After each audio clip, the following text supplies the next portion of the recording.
Hi guys, today I wanted to show you something that I've actually been missing a little bit when I've been looking around on YouTube. And that is that other people who are going out on adventures, that they show a little bit more about how they come up with these beautiful results that I keep seeing everywhere. I have been a photographer for 26 years, professionally and privately, but I've been a still photographer. I've not been a video photographer, which I started for about 3 years ago when I started this YouTube channel. And as you know, at the time of this video, 400 plus subscribers, it is just a hobby project. And to be video filming is a totally different challenge than to do still photography. So it has been a lot of learning, it has been a lot of mistakes, and it's been very fun times too. But the biggest problem I had when I started out was how to combine my passion for the nature and my passion for getting out there and then sharing it with you. Because in the beginning, to remember to have your things charged, to remember set up the camera the right place and do these small tricks by setting up the camera, walking away from it and go back again, it just kind of destroyed the whole mood. I wanted to get out there, just relax and enjoy and suck it all up, and then have to do all these technical things was really uphill. And I can't say that it is not uphill still, it really is. It's a long learning process. But today I just wanted to show you how much electronical gear, how much power consuming gear I actually bring along with me now 3 years later after I started doing this. It's obviously gear that could be better and they could be different and so on, but it's actually doing quite well. At the time, I'm not doing better than I am, and that is basically just because of me, not because of the equipment, but that's also quite easy. You can buy equipment, but skills is a totally different thing. If we start with the first thing I always bring along when I take these longer trips, that's my laptop. It's not because I want to do some work, it's not because I want to spoil the adventure by sitting by the computer and doing things that I do every day, but it serves as a backup for the files that I record on my way. And that's important because I do have a few memory drives. I think I have something like almost, how many I got? About 500 gigabyte space on my cards, so I do have a lot. But this upcoming trip that we're going to do is a 15-day trip. There's definitely going to be a need for extra space, and there's always a need for backup. So laptop is a must. Now that is about power hungry little thing. It takes about 7-8 hours and that is drained. We'll get into the charging part later.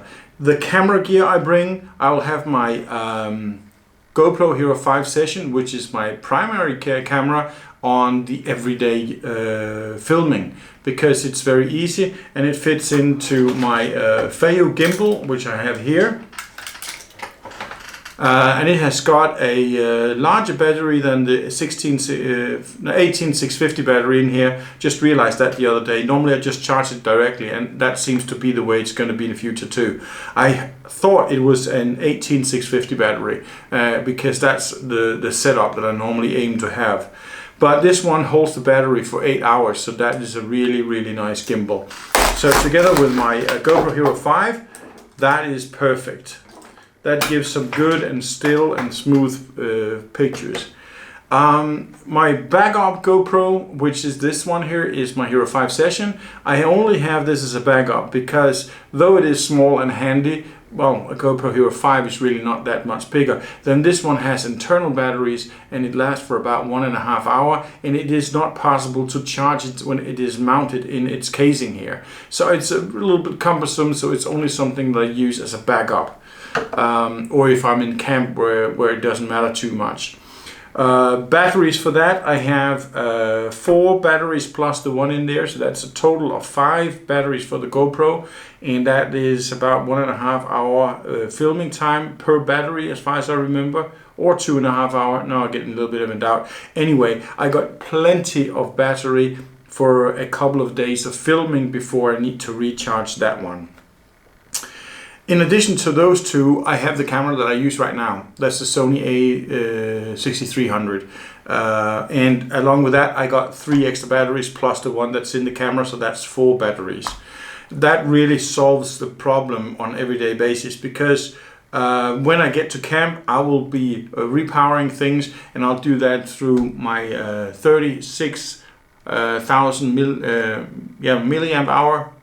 I think it's called something like that. 36,000. Anyway, it's a huge one. You can't really take it with you in the airplane either. Yeah, 3600. It says 3600 right there.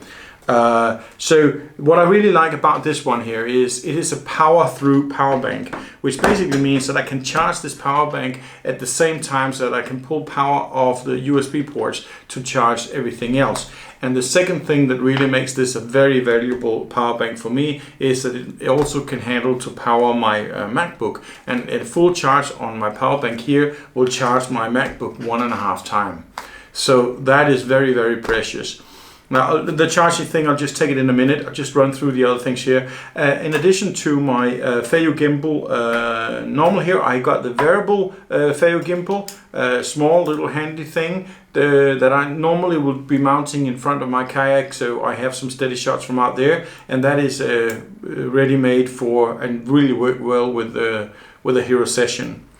One of the reasons why I use the Hero 5, I mean the 6 and 7 is out there, I don't know much about them, but the reason why I went by GoPro back then when the Hero 5 came out was because you have voice recognition, and it was a hassle when I had to climb out in front of my kayak and turn on the camera and get my fat body back in the seat and then do some paddling, and once done, get out again to the front of the kayak and then turn off the camera.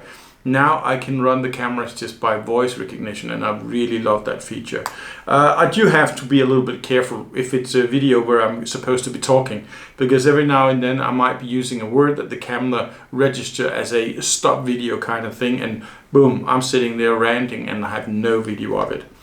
So, but just for B-rolling shots and from doing things where my camera is a little bit out of reach, it is a really good way of making sure you don't spend too much memory card on video you don't need, because you got to spend time going back and forth.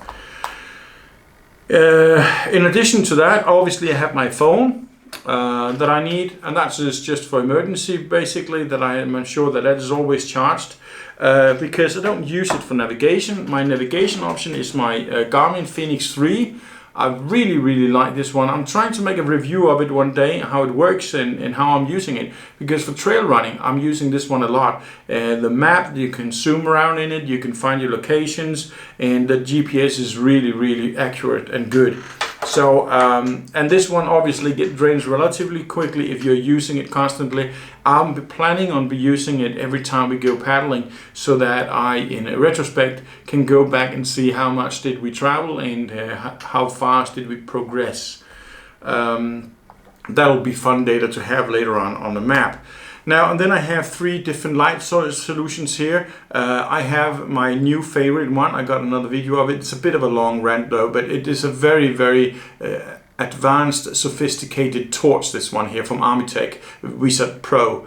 Really love it. It is a with a battery bottom, and it's only got a not a beam light, a floodlight, and it's got, this one is the warm light, which means it spits out some light that's very similar to the temperature of the sun in terms of light temperature, and that is a nice one, really nice one. But what's really key to this one, that's also in the other video anyway, but I gotta tell you, it has up to 200 days of light if you put it on the lowest lumen. Now you won't be able to see much in that, and you'll be probably way better off using the light from the stars and the moon when it comes to that. But if you're, for instance, deep down in a cave, that lumen settings that last for 200 days is really going to be a lifesaver.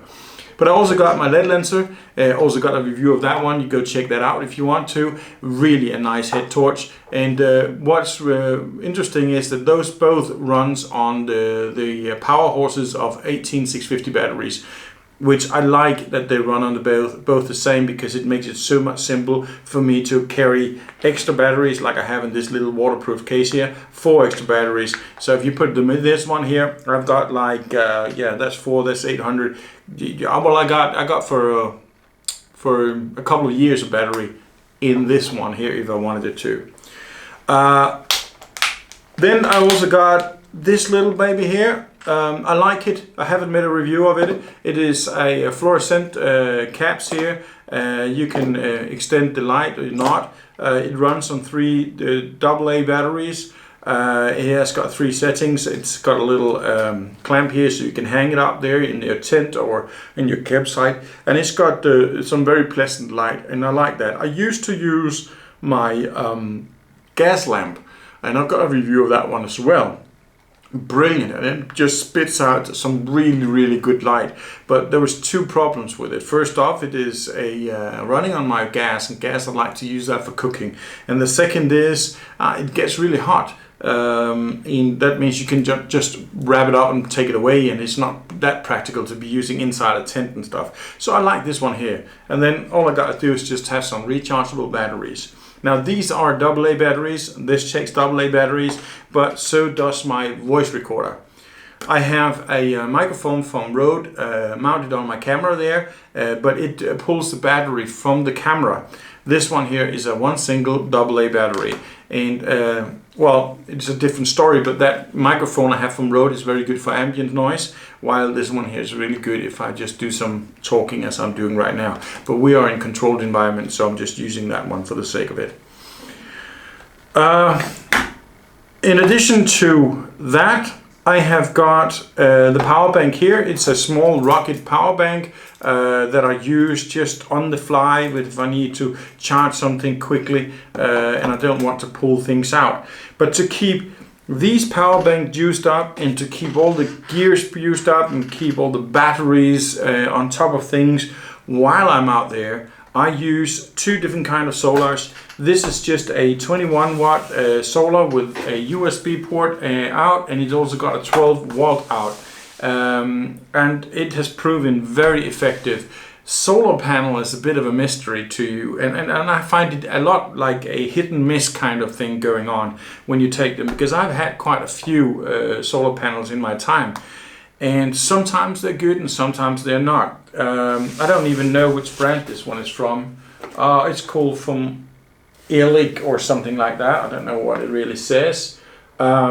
But it's a lot of research, a lot of reviews, and a lot of people giving feedback on what they like, why they like it, and eventually I went by this one, and these 4 panels here are really nice. I have a single panel that I've used in my backpack for running or just for day trips that can use to emergency charge my phone, and it also works very well, but it just turns out to work only with specific phones like the Samsung S7s I had back then. This one works with everything I need. For the bigger jobs, when I need to recharge something, I use this one 35 watt.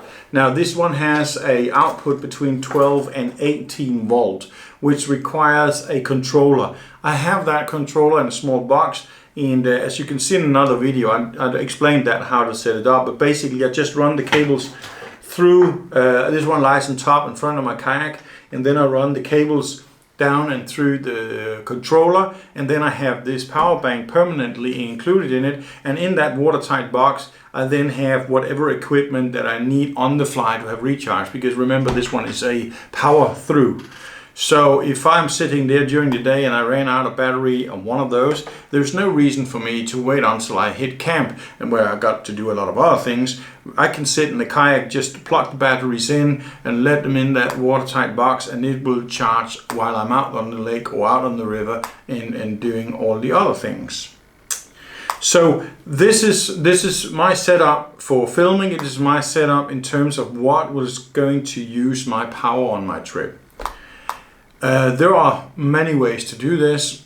I would obviously love to see how other people are doing it. So are you doing trips like this? Are you sharing it with other people? Send me a link to your video. I'd like to see what other people are doing and how they are having a success with it. But until next time, as always, stay curious.